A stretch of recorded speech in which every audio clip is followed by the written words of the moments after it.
Bonjour, aujourd'hui nous allons continuer notre série sur le fait que nous ne sommes pas seuls. Hier, j'ai simplement introduit un tout petit peu cette pensée du fait que nous ne sommes pas seuls et que nos décisions, notre consécration, au contraire notre manque de consécration, peut-être le fait qu'on vive dans le péché, tout ça, ça a un impact sur les personnes qui sont autour de nous. Nos choix, nos décisions de tous les jours ont un impact sur les personnes qui sont à nos côtés. Et aujourd'hui, je vais partager avec vous 5 erreurs de Lot. Quand je lis la vie de Lot dans la Genèse, je ne vois pas du tout ce que Pierre va partager dans son épître, dans la deuxième épître de Pierre, la révélation qu'il a eue, qu'on ne trouve pas dans l'Ancien Testament. Lot qui tourmentait son âme de juste à cause des péchés qu'il voyait dans sa ville.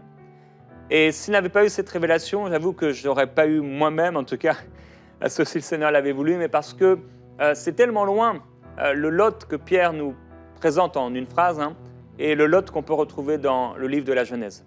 Et je prie qu'en cette année 2022, il y ait vraiment une distinction, on ne puisse pas se tromper par rapport à qui vous êtes, tellement c'est clair, tellement c'est net, tellement c'est précis.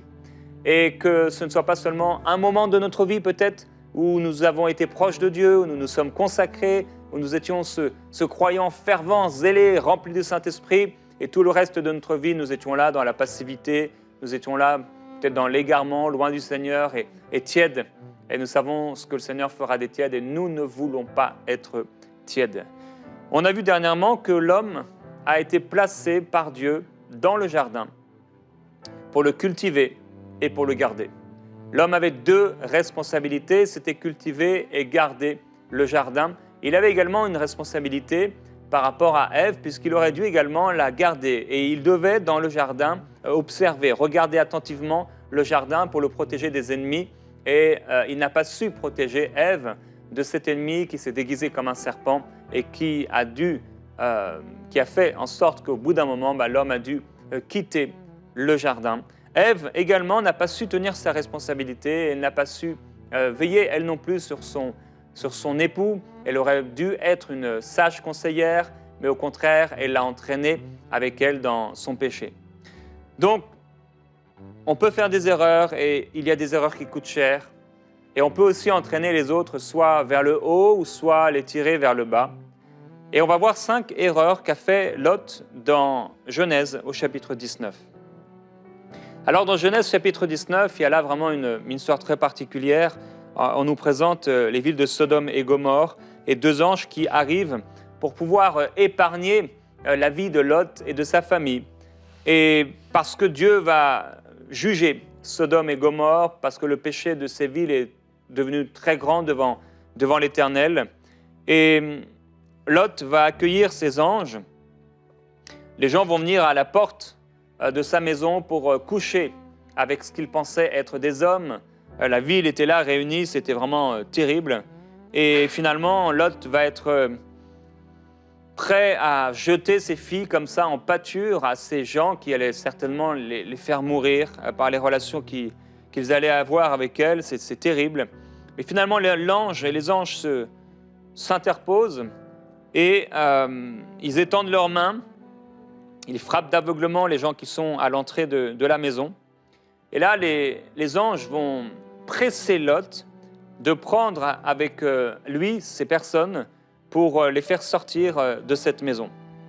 Et l'aube va se lever, le temps va un peu passer, et les anges vont insister auprès de Lot pour dire « Mais vas-y, lève-toi, prends ta femme et prends tes 2 filles », puisque ces gendres, ils pensaient que Lot plaisantait ou que c'était, je ne sais pas, il se trompait. Et finalement, ils vont encore s'attarder au point où les anges vont devoir les prendre par la main, lui, sa femme et ses 2 filles, et ils vont s'échapper, ils vont quitter la ville et ils vont dire à Lot, échappe-toi de cette ville. Alors le premier danger, la première erreur que Lot a fait, c'est que Lot est resté dans une situation dangereuse alors qu'il savait qu'il y avait un danger.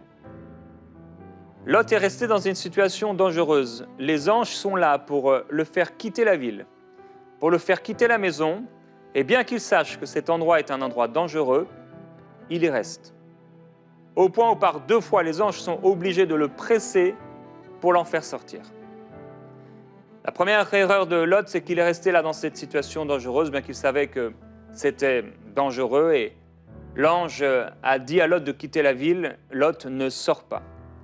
Et la maison dans laquelle Lot était, ça peut être nos systèmes de pensée, ça peut être nos façons de voir la vie, ça peut être... On ne discute pas avec le serpent. On ne reste pas comme Ève en train de discuter avec le serpent. On ne joue pas avec le feu. Et ça a été la première erreur. Ne reste pas dans une situation dangereuse. Ne reste pas dans une situation où tu sais qu'à tout moment, tu peux tomber. S'il y a des occasions de chute autour de toi, nous l'avons vu hier rapidement, Dieu dit de fuir le péché, de s'éloigner loin du péché. Et je veux t'encourager en ce début d'année à pouvoir t'éloigner du péché sous toutes ses formes.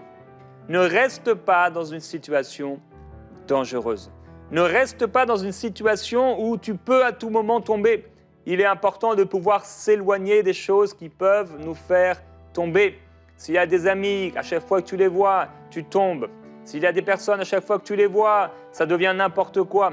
Si à chaque fois que tu rencontres une personne ou que tu vas chez une personne, ça se finit mal, eh bien tu es dans une situation dangereuse. Tu dois t'éloigner le plus possible de cette situation dangereuse, car je vous le rappelle, le Seigneur Jésus-Christ est à la porte. Je l'ai dit en début d'année, l'année dernière, je veux le répéter, Jésus-Christ est à la porte et je crois qu'il a la main sur la poignée ou qu'il s'apprête à mettre sa main sur la poignée. Jésus revient bientôt. Ne restons pas dans une situation qui lui déplaît, ne restons pas dans une situation qui va nous faire tomber par terre, qui va nous faire tomber dans le péché, mais éloignons-nous, comme la parole de Dieu nous encourage à le faire, du péché sous toutes ses formes. La deuxième erreur de Lot, c'est que Lot a fait le choix de rester à un faible niveau. Il y a des gens, vous savez, ils tolèrent le péché. Ils tolèrent des choses qui ne devraient pas être tolérées. Ils les acceptent. Ça les gêne peut-être quelque part, mais ils tolèrent ces choses. Et c'est en étant trop tolérant, ou même tolérant tout simplement avec le péché, qu'on peut se retrouver avec des ennemis, avec des serpents qui rentrent comme ça dans nos jardins. Et on peut tolérer, se dire, bon, c'est pas si grave, je contrôle la situation. Certaines personnes pensent pouvoir contrôler la situation.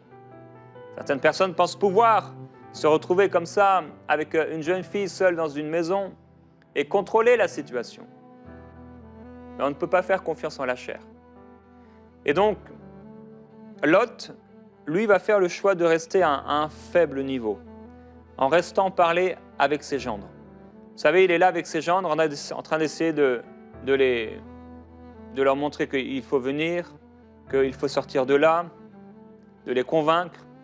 Ses gendres ne le prennent pas au sérieux et il tarde en restant discuter avec eux. Je comprends, il voulait qu'ils viennent, c'est compréhensible.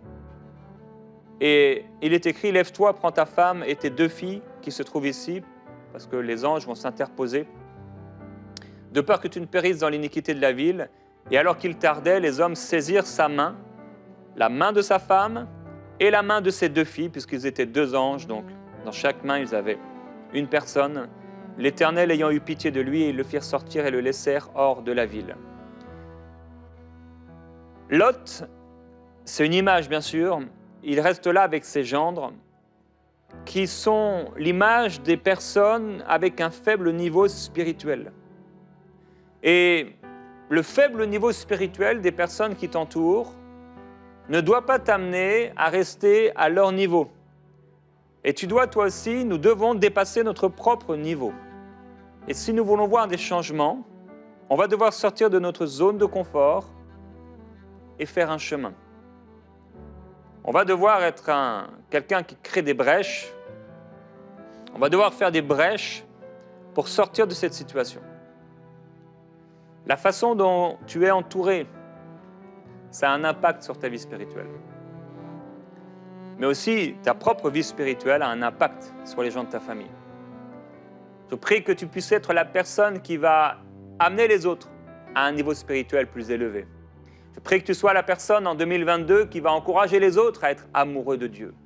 Je prie que tu sois cette personne qui va encourager les autres à se consacrer à Dieu, à se sanctifier pour Dieu, à obéir à Dieu coûte que coûte. Je prie que tu sois cette personne qui défriche peut-être le chemin, qui soit ce leader, cette personne qui est là peut-être sur le devant pour montrer la voie, pour montrer le chemin. Que tu sois une sorte de Jean-Baptiste qui fraye le chemin pour que d'autres puissent te suivre, une sorte de Moïse qui est là et qui marche. C'est dur, c'est difficile, c'est long. Le peuple est vraiment difficile à gérer. Ça demande beaucoup de patience, ça demande beaucoup de foi. Je prie que tu sois la personne de foi, une personne de vision, une personne qui attire, qui amène les autres, qui pousse les gens à aimer Jésus.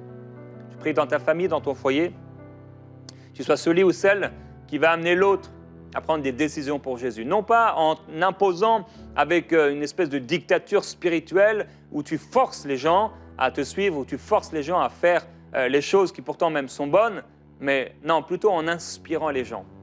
Inspire les gens. Et donc tu dois faire attention et on doit faire attention à notre entourage.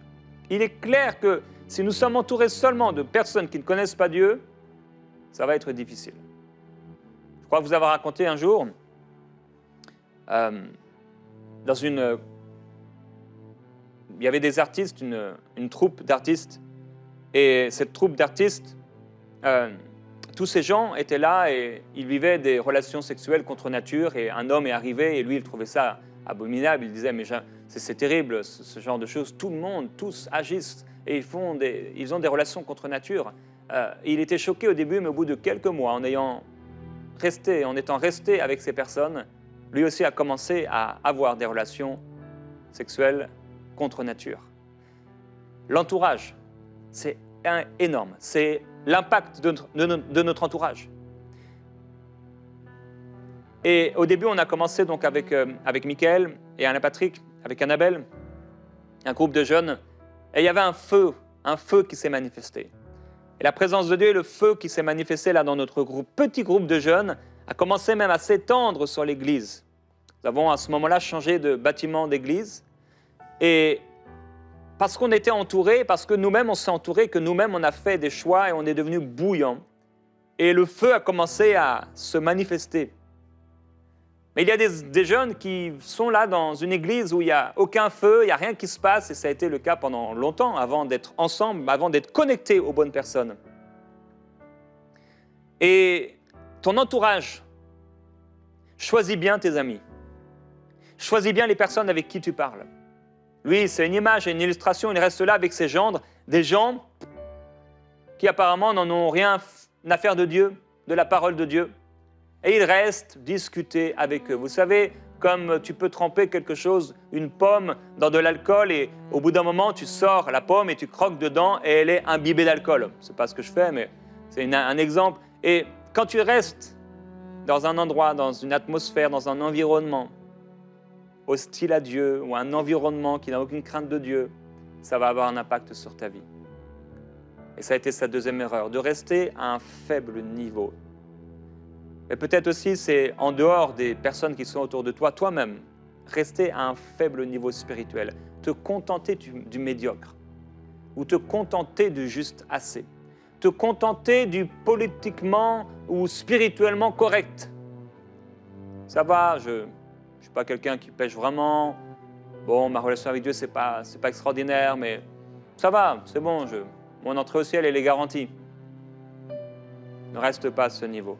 Parce que Dieu a tellement plus pour toi, pour ta vie, pour cette année et pour les gens qui sont autour de toi, à travers toi. La troisième erreur de Lot, c'est que Lot donne vraiment l'impression de ne penser qu'à lui. Comme les anges le lui avaient montré, Lot aurait dû prendre sa femme par la main, puisqu'au bout d'un moment, ils vont prendre donc Lot, sa femme et ses deux filles par la main, ils étaient deux anges, dont chacun deux personnes. Ils vont quitter la maison et au bout d'un moment, ils vont lâcher leurs mains et ils vont dire « Sauve-toi, ne regarde pas derrière toi, ne t'arrête pas dans toute la plaine, sauve-toi sur la montagne, de peur que tu ne périsses. » Mais à partir de ce moment-là, même si c'est vrai que les anges s'adressent à lui directement, il a l'air de courir d'une façon solitaire. En fait, il a l'air de courir solo, sans regarder aux personnes qui sont à ses côtés. Et il aurait dû prendre sa femme, et peut-être sa fille, qui aurait pris elle et notre fille, et courir ensemble. Mais voici ce qu'il dit. Il dit, « Voici, ton serviteur a trouvé grâce à tes yeux, et la bonté dont tu as usé à mon égard, en conservant mon âme, en vie a été grande, et je ne puis me sauver vers la montagne, de peur que le mal ne m'atteigne moi, et que je ne meure. Voici, je te prie, cette ville-là est proche pour y fuir, et elle est petite, que je m'y sauve, et mon âme vivra. » On peut comprendre pourquoi sa femme est morte un peu plus tard. Apparemment, il ne pensait qu'à lui, et si ses filles ont pu avoir la vie sauve, c'est simplement parce qu'elles ont réussi tant bien que mal à le suivre et à obéir aux instructions qui avaient été données. Ne cours pas seul, ne cours pas en solo, surtout s'il y a des personnes dont tu es responsable, spirituellement, au niveau de ta famille. Ne pense pas juste à toi. Lot ne donne cette impression de ne penser qu'à lui. Il court solo, et on en reparlera cette semaine. Dieu dit, il n'est pas bon que l'homme soit seul, je lui ferai un aide, une secours qui soit son vis-à-vis. Et ce n'est pas seulement à la femme d'être un secours pour l'homme, c'est aussi bien sûr à l'homme d'être un secours pour la femme. Ne cours pas seul. Quatrième erreur de Lot, c'est que Lot avait une tendance à désirer des choses minables. Il vivait dans une région si terrible que Dieu a dû la détruire. Et en quittant la ville, déjà on ne sait pas pourquoi il était là, pourquoi il est resté là, dans une île aussi terrible. Et alors que Dieu le dirigeait vers la montagne, il a convoité une petite ville minable. Il a dit même, mais n'est-elle pas petite ? Mais ce n'est pas là que Dieu voulait l'amener. Dieu voulait l'amener encore plus loin, sur la montagne. Et comme Ève a convoité ce fruit, il a convoité cette petite ville et il a fini là. Cette ville devait être tellement médiocre parce qu'il a fini à habiter dans une caverne, dans une grotte. Ne reste pas dans cette situation. Ne cours pas après cette petite ville, cette petite personne, cette petite relation, cette petite chose que tu gardes dans ta vie. Mais change de mentalité. Tends vers ce qui est en avant. Ne te limite pas à ce qui est petit et intellectuellement acceptable. Je ne sais pas quel est ton modèle de vie, de personne, d'homme, de femme, de famille. Je ne sais pas quel est ton modèle de famille ou de couple. Mais je peux te dire que tu peux devenir comme le modèle et que tu vas devenir certainement comme le modèle que tu vois si tu aspires fort. Notre propre négligence, on le verra cette semaine, va affecter l'ensemble des personnes et des biens que Dieu nous a confiés. Si on veut être un bon intendant, on doit réaliser que nos décisions ont un impact sur les gens qui sont autour de nous. Ne désirons pas des choses qui sont minables. Comme il a désiré fuir dans cette petite ville. Vous savez, entre le moment où Dieu vient nous chercher et là où Dieu veut nous amener, on peut s'arrêter. Et on peut s'arrêter toute notre vie.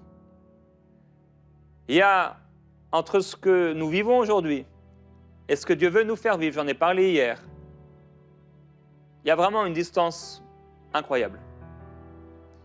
Et ce n'est pas le Seigneur qui décide la distance à laquelle on va se retrouver de lui, sur cette terre. Au ciel, oui. Mais c'est nous. Il est écrit, Pierre le suivit de loin. Soit on va se satisfaire d'être ici, ou soit on va poursuivre, se consacrer, se sanctifier, chercher la présence de Dieu, obéir à Dieu, prendre des décisions radicales pour vivre à 100% pour Dieu et donner au Seigneur tous les départements de nos vies, les domaines de nos vies. Faire le tri, se séparer du péché. Et plus on va s'approcher de ce que Dieu veut pour nous, en refusant de vivre une vie minable, éloignée de Dieu, médiocre. Dieu, en 2022, a encore le meilleur pour nous. Et dit, je te donnerai les meilleures productions du pays. La cinquième erreur de Lot, c'est que, comme je l'ai dit, il aurait dû empêcher sa femme. J'ai dit qu'il aurait dû prendre sa femme par la main, mais il aurait dû l'empêcher de regarder en arrière quand le feu et le soufre ont commencé à tomber sur Sodome et Gomorrhe. Peut-être qu'il s'est dit que parce qu'elle était adulte, eh bien, elle avait entendu, elle aussi, les instructions. Mais il aurait dû lui rappeler l'ordre des anges, ne regarde pas derrière toi. Et il aurait dû, en fait, empêcher son épouse de regarder derrière elle. Et il aurait dû l'empêcher de regarder en arrière. Comment il aurait pu faire ça? Eh bien, il aurait dû se mettre lui face à Sodome et Gomorrhe, s'il avait la capacité de tenir et fermer les yeux. Et il aurait dû la prendre dans ses bras. En la prenant dans ses bras, elle aurait été empêchée de voir derrière elle. Il aurait dû, par amour, comme un intercesseur, se tenir et prendre son épouse dans ses bras, et peut-être ses filles, si possible, les empêchant de mourir, et empêchant son épouse de mourir et de rester là. Je prie que tu sois cette personne qui empêche les gens de regarder en arrière. Que tu sois cette personne qui sauve ta famille. Père, je prie qu'il y ait quelqu'un qui soit comme Noé aujourd'hui et qui construit une arche pour sauver sa famille. Je prie qu'il y ait une personne qui soit comme Noé, patient, persévérant, travaillant, jour après jour, construisant cette arche spirituelle qui sera le salut de sa famille. Père, je prie pour quelqu'un qui marchait tout seul, qui marchait en solo, qui marchait comme s'il était seul. Et je prie, Père Céleste, que tu lui donnes des yeux, un cœur surtout pour voir, pour aimer. Je prie, Père Céleste, que tu éloignes de nos vies l'égoïsme, l'individualisme, toutes ces choses qui font qu'on pourrait courir solo. Père, je te glorifie et je te remercie. Si en écoutant un peu ce que j'ai pu partager en quelques mots sur ce passage de la vie de Lot, tu te retrouves dans cette situation. Tu dis, mais je suis à un faible niveau. Et j'en suis satisfait. Je suis mal entouré. Et ça ne me dérange pas. Je désire des choses minables. Je les tolère même. Je les tolère et voilà, c'est ma vie. Si tu es égoïste, et en fait tu penses toujours juste à toi, je t'encourager maintenant, dans la prière, à pouvoir te repentir sincèrement. En ce début d'année, j'ai ouvert plusieurs temps de repentance. C'est tellement important. Tellement important de sonder, de veiller à nos cœurs. Père, je prie pour ton peuple. Tu veux nous préserver des situations dangereuses. Tu veux qu'on puisse s'éloigner du péché, mais il y a des choses que tu nous as demandé de faire, que tu ne feras pas pour nous. Père, je prie pour cette personne qui continue de rester dans une situation dangereuse, qui continue de garder ces choses, ces abonnements, ces applications, ces livres, ces vidéos, ces lettres, ces amis, peut-être ce travail, ce club, cette alliance, ce contrat, cette relation, cette chose qui est dangereuse pour elle. Et dans ce temps de prière, je vais t'encourager à abandonner spirituellement maintenant cette chose, avant de l'abandonner dans le naturel. Tu peux l'abandonner et renoncer à cette chose. Ça peut même être bien. Humainement, ce n'est pas forcément quelque chose de terrible. Mais c'est quelque chose que c'est une occasion de chute. Il y a quelque chose pour quelqu'un qui peut ne pas être une occasion de chute, mais pour l'autre, ça peut l'être. Et il y a cette chose que tu dois renoncer, à laquelle tu dois renoncer, cette chose que tu dois abandonner. là devant le Seigneur. Renonce. Renonce spirituellement à cette chose. Renonce. Abandonne. Délaisse cette chose. Ne reste pas là.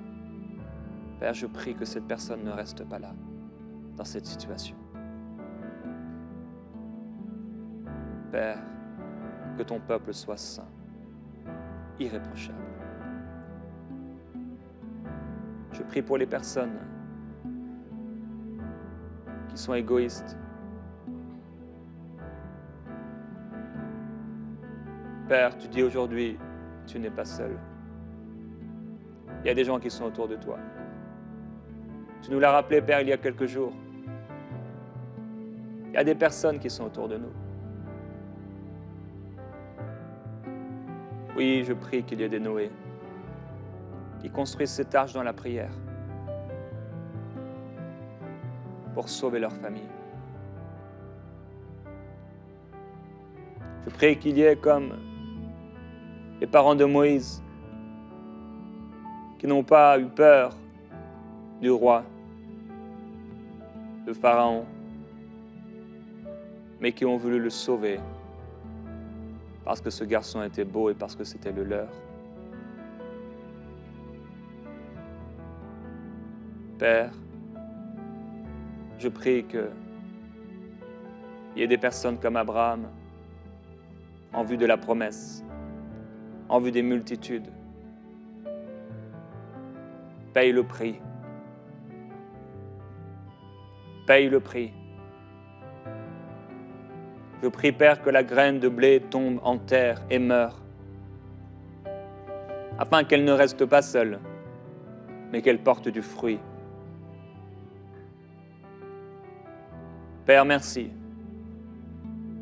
Merci pour ce que tu veux faire dans nos cœurs par ce temps de prière, par ces paroles qui ont été partagées. Merci parce que tu veux tellement plus pour nous que ce que nous vivons aujourd'hui. Père, je prie que tu éclaires l'intelligence de celui ou celle qui prie avec moi maintenant, qui entend cette parole. Ouvre son intelligence et ouvre ses yeux pour que cette personne puisse voir dans l'esprit combien il est important de prendre des décisions radicales pour te suivre.